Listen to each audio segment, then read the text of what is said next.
how do I restore the power of the skull? It is right that you do this, as it is your people who have caused the damage. Speak with Cursed Wind Eye in the shaman's hut. He will give you further instructions. And Cursed Wind Eye? Yeah, he's the shaman. You should spend more time with steel and less in studies. Still, he can provide good advice. You were told to perform the rituals needed to restore the power of the skull. What have you done? Not so much. I haven't even left and talked to Cursed yet, but I will. I will. Relax. Get out of my way, please. Hello. Out of my way. Okay, maybe I can edge past him sideways. Nah. Oh gosh. Is there another entrance? Another exit from this great hall? Doesn't look like it. No.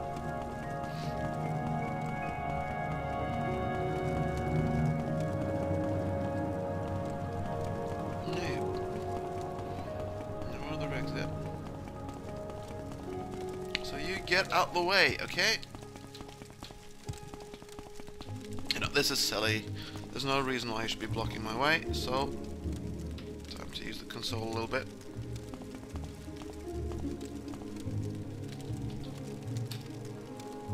Like that. And now we're able to get past it. And now we're looking for the shaman's hut. Wow, with all the snow and the clear blue skies today, this is almost hurtful to the eyes.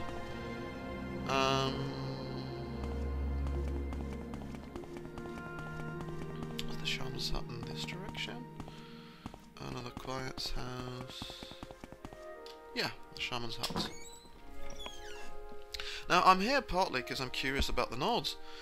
So, wow.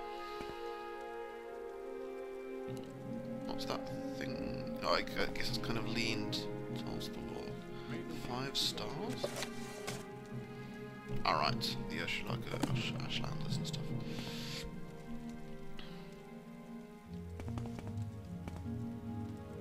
So you're Cursed Wind Eye, are you?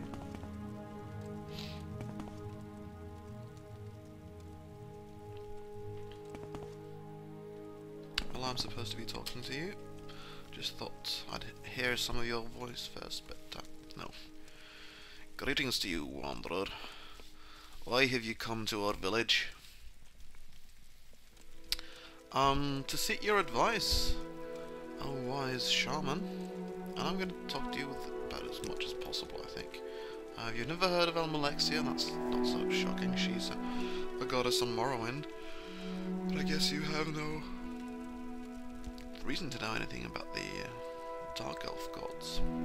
Have you heard about an attack on the Imperial Fort? I can tell you no more about this. If there is information, Heartfang will have it. I'm sorry I can do no more. Bears? Bears are but one of the sacred creatures of the Allmaker has blessed us with. They embody the warrior's strength, and some of the Skull can even summon them to fight by their sides. Right, so bears embody the warrior's strength, and the Allmaker has made them as well, apparently. Berserkers? Yeah. They are the bear sarks, or bare-chested. Berserkers wear no clothing and have been driven mad by the cold and too much mead. They're not welcome here or anywhere else on Solstheim, for that matter. What do you know about this Fort Frostmoth, anyway? I know of a place filled with Imperials who have no respect for this place. And the lake, the frozen lake? The lake is the largest in Solstheim. It is often used as mating ground for the hawkers of the island. The hawkers are like the white, another of the Allmaker's wondrous creations. These creatures provide a great deal for all people. They are strong swimmers and fierce fighters, on land and in the sea. They are like the seal-like things in my eyes. White seal-like animals that I saw on the frozen lake, I think.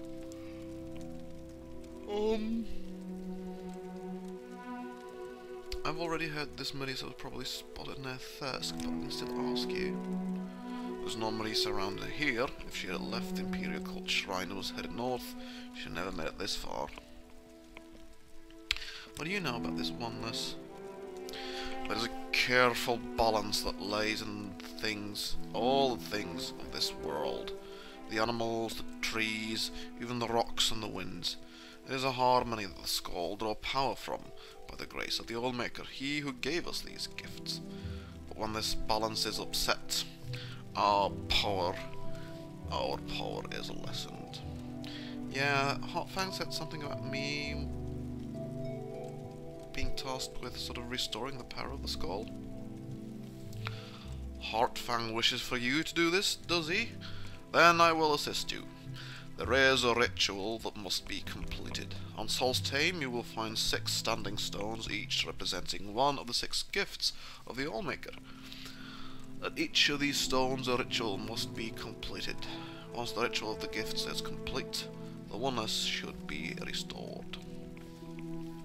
Okay, so 6 gifts of the Allmaker, 6 standing stones, and I'm supposed to perform a ritual at each of them.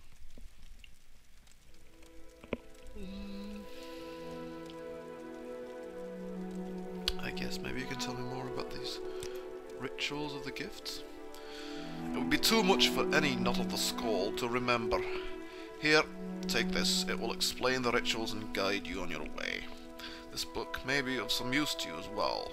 If you are to remain with the Skull, you should understand our beliefs. Yes, thank you. I'm very interested in that, actually. So I've got the story of Eivor Stonesinger and the location of the stones. Nice. Are there any services around here? We've precious few services to offer. We're simple people and we need but our weapons and our health. If your weapons are your problem, check with Snedbreir the Smith. If it's your health that concerns you, speak with Bronrod the Roarer. Alright. Okay, and what can you tell me about the Skull? We are the Skull. Fair enough, I understood that much. And Solstheim? This is the island of Solstheim, a jewel on an island and home to the Skull. We settled here many generations ago. Right. Something in particular I should know about? Yeah, again, I can talk with Snedbreir the Smith to fix my weapons. You'll find him in his house, usually. If it's a disease you've got, Bronrod the Roarer may be able to help.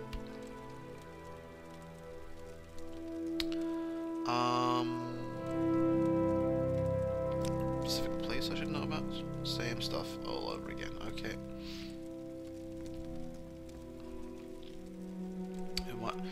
You might want to head back to the Imperials if you're looking for anything else.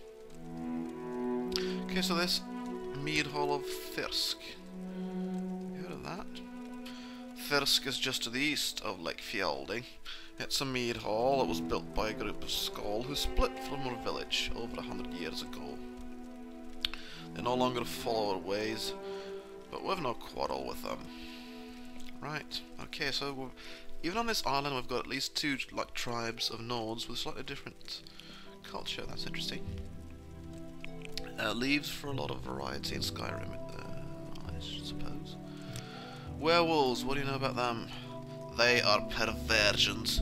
Man was not meant to live a dual life as both a rational being and animal.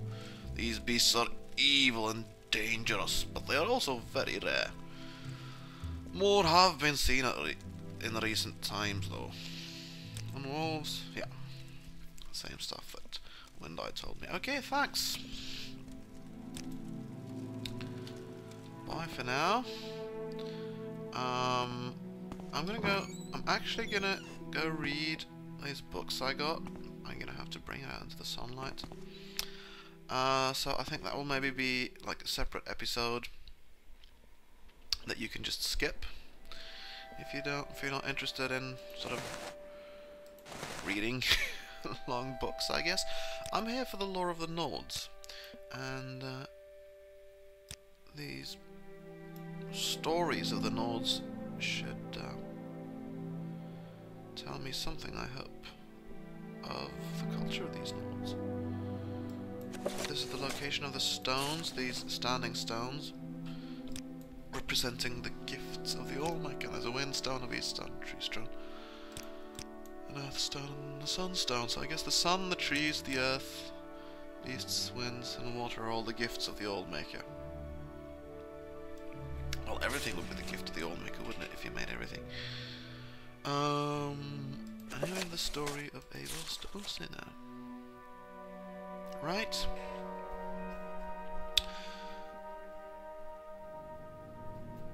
This is quite long, apparently, but I'm going to read through at least part of it now. Actually, yeah, I think I'm going to split this up a little bit. I'm not going to read all of it right now.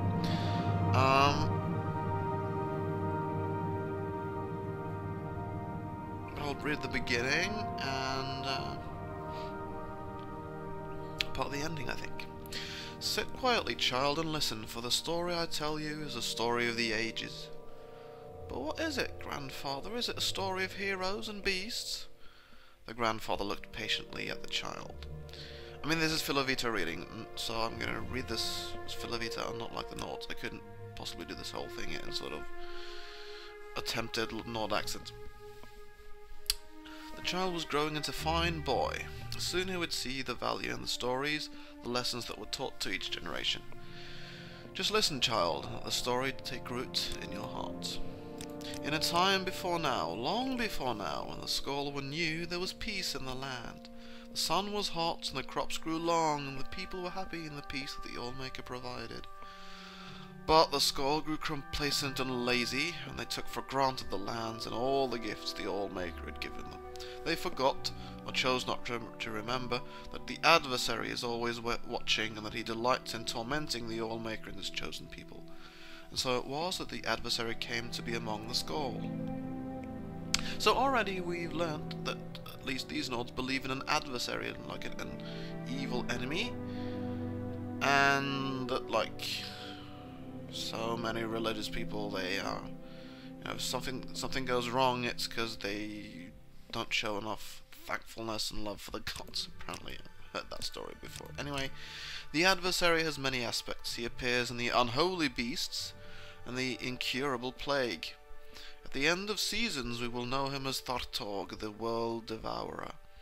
But in these ages, he came to be known as the greedy man. The greedy man, that is what we call him, for to speak his name would certainly bring ruin on the people. Okay, so these guys believe in the power of names, I guess. The greedy man's a bit like Voldemort, I guess. The greedy man lived among the Skull for many months. Perhaps he was once just a man, but when the adversary entered into him, he became the greedy man, and that is how he is remembered. It came to be one day that the powers of the Skull left them. The strength left the arms of the warriors, and the shaman could no longer summon the beasts to their side. The elders thought that surely the Allmaker was displeased, and some suggested that the Allmaker had left them forever. It was then that the greedy man appeared to them and spoke. You of the Skull have grown fat and lazy. I have stolen the gifts of your Allmaker. I have stolen the ocean.